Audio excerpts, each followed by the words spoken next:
शांति। आज ये हम सुना रहे हैं, अगर कोई किसी की हत्या कर देते हैं, किसी भी कारणवश कोई अकारण किसी की हत्या कर देते हैं, वो शरीर छोड़ने के बाद दूसरा शरीर, दूसरा जन्म लेने के बाद वो कैसे बदला लेते हैं, इस बात को यहाँ हमें समझना है। क्योंकि इस दुनिया में इस प्रकार की कई घटनाएं घटते हुए लोग देखते हैं। कोई लोभ में आकर, कोई प्रलोभन में आकर कोई किसी की हत्या कर देते हैं, फिर पैसे के बल से या चालाकी या चतुराई से जेल में जाने से भी अपने को छुड़ा लेते हैं।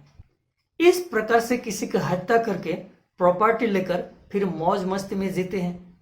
इस प्रकार की घटनाओं को देखकर लोगों के मन में आता है, इतना बड़ा अन्याय करने के बाद, इतना बड़ा पाप कर्म करने के बाद भी उसका कुछ भी नहीं होता है। वो आत्मा शरीर छोड़कर पता भी नहीं कहाँ चले गए, वो कैसे बदला लेंगे। लेकिन आत्मा अमर है। वो आत्मा एक शरीर छोड़कर दूसरा शरीर लेकर वो कैसे बदला लेते हैं, इस पर एक घटना आपको सुना रहे हैं। एमपी की एक घटना आपको सुना रहे हैं, जिससे आप सहज समझ जाएंगे। एक गांव में कहीं से दो जवान वहां काम करने के लिए आए थे। एक का नाम था रामदास और दूसरे का नाम था श्यामलाल। ये दोनों पढ़ा लिखा में कमजोर था, तो दूसरे के घर में गाय भैंसे चराने का वो काम करता था। तो 1-2 साल वो लोग गाय भैंसे चराने का काम करता है और ये दोनों आपस में मिलता था और दोनों आपस में दोस्त बन जाता है। और ये दोनों आपस में मिलकर वो प्लान करते हैं कि हम दोनों यहाँ किसी की जमीन लेकर हम लोग खेती करते हैं और हम दोनों एक साथ में रहते हैं। तो दोनों दोस्त बनने के कारण वो लोग वो गाय भैंसे चराने का काम छोड़कर दूसरे की खेती लेकर वो लोग खेती करना शुरू कर देते हैं। और 2-4 साल में ही उनको अच्छा पैसा कमाई हो जाता है। तो 2-4 साल के बाद उन्होंने उसी गांव में ही एक छोटी सी जमीन भी ले लेते हैं और एक झोपड़ी भी बना लेते हैं। तो उस झोपड़ी में ये दोनों आपस में मिलकर दोस्त बनकर रहता था और दूसरे की खेती लेकर खेती करता था। इसी प्रकार से 4-5 साल बीतता है।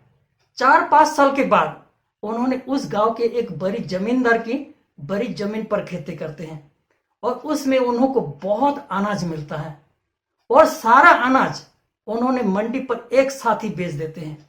और बेचने के बाद जो उनको जो पैसा मिला था, सारा पैसा लेकर वो लोग झोपड़ी में आते हैं। और ये एक साथ ये सारा पैसा देखकर वो श्यामलाल की बुद्धि भटक जाती है।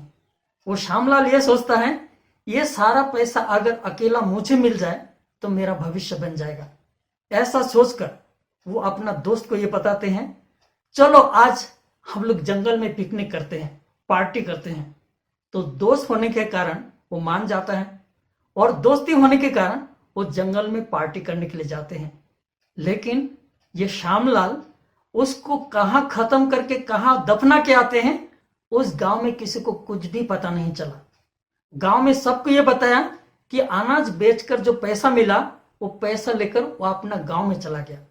उस बात को पूरा छिपा देते हैं और उस पैसा से उन्होंने और भी जमीन खरीद करते हैं।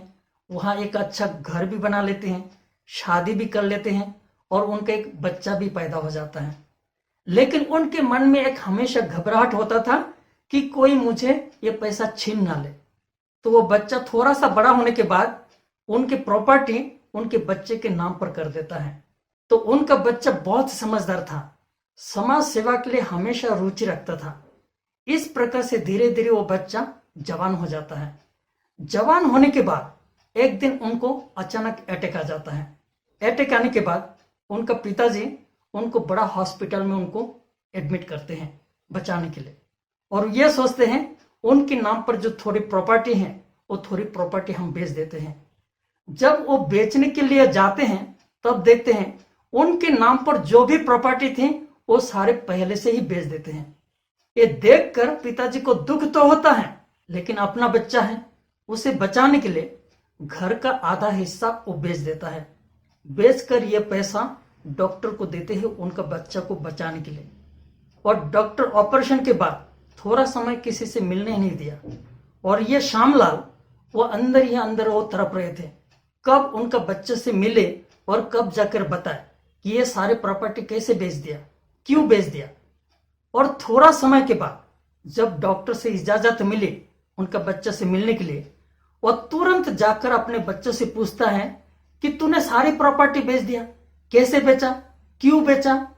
पूछने के बाद उनका बेटा उनका पिताजी के आंख में आंख देकर बोलता है कि मैं कौन हूं, पहचाना मुझे। ऐसा सुनकर पिताजी अवाक होकर देखते रहता है, बच्चा मुझे ऐसा क्यों कहता है। तो वो बच्चा अपना परिचय देते हैं, मैं तेरा बेटा नहीं हूं, मैं तेरा दोस्त वो रामदास हूं। तूने मुझे धोखा दिया था, मैं अपना हिस्सा लेने के लिए आया था। ऐसा कहकर वो अपना शरीर छोड़ देते हैं। और यह सुनकर श्यामलाल खामोश होकर बैठ जाते हैं। रोने के लिए उनके आंख पर आंसू भी नहीं आ रहे हैं। इस प्रकार से दुनिया में कितनी घटनाएं घटती होगी हमें पता भी नहीं चलता है। लेकिन इस दुनिया में इस शरीर के द्वारा जो कुछ कर्म करते हैं, अगर किसी के साथ कोई गलत काम करते हैं, अगर किसी को कोई धोखा देते हैं, आत्मा अमर है। इस जन्म में इस शरीर के द्वारा अगर उसका हिसाब चुकता ना करे तो दूसरा जन्म में वो आत्मा किसी भी रूप में उसके सामने आएगी। अर्थात नजदीक आते हैं, कोई संबंध में आते हैं, कोई अपना हिसाब लेने के लिए आते हैं, कोई हिसाब देने के लिए आते हैं, कोई तो अपना बदला लेने के लिए आते हैं। इसलिए इस प्रकार की घटनाएं घटते हुए हम देखते हैं। लेकिन पिछले जन्म का कर्मों का क्या हिसाब है, क्या रहस्य है, उसको ना जानने के कारण हमारे में ये संकल्प होता है इसके साथ ये अन्याय हुआ है, इसके साथ ऐसा क्यों होता है। लेकिन किसी के साथ कोई अन्याय नहीं होता है, क्योंकि आत्मा अमर है।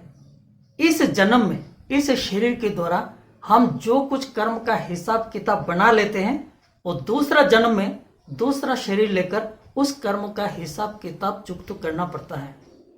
अगर आपको इस वीडियो को अच्छी लगे तो आपके संपर्क में जो भी हैं सबको इस वीडियो को शेयर कर दीजिए। ओम शांति।